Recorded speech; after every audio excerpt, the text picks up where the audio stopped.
दोस्तों, एक सवाल हमेशा उठता है कि पता नहीं क्यों, है ना? अब किसी भी विषय पर बात कीजिएगा तो आपके जहन में भी ये बात निकलेगी, पता नहीं क्यों।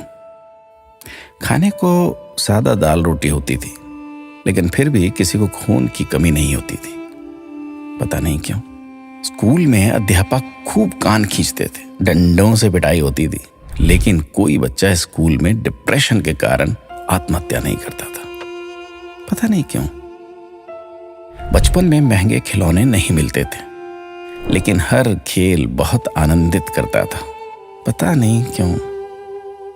घर कच्चे होते थे, कमरे कम होते थे, लेकिन माता पिता कभी वृद्धाश्रम नहीं जाते थे, पता नहीं क्यों।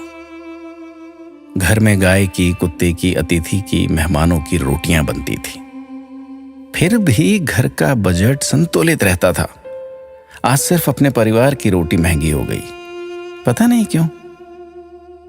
महिलाओं के लिए कोई जिम या कसरत के लिए विशेष साधन नहीं थे, फिर भी महिलाएं पूर्ण रूप से, संपूर्ण रूप से स्वस्थ रहती थी, पता नहीं क्यों।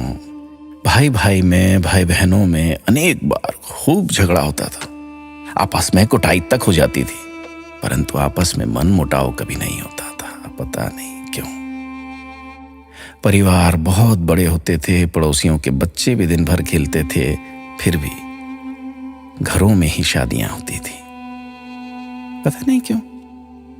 माता पिता थोड़ी सी बात पर थप्पड़ मार देते थे, लेकिन उनका मान सम्मान कभी कम नहीं होता था, पता नहीं। ऐसे अनेक क्यों के सवाल दिल में उठ रहे हैं। आप सभी तक इस क्यों को पहुंचाने की कोशिश कीजिए। शायद फिर से पहले जैसा सौहार्दपूर्ण वातावरण, आपसी प्रेम, एकता का माहौल बने। एक एक 11 होते हैं। अपना ख्याल रखिएगा।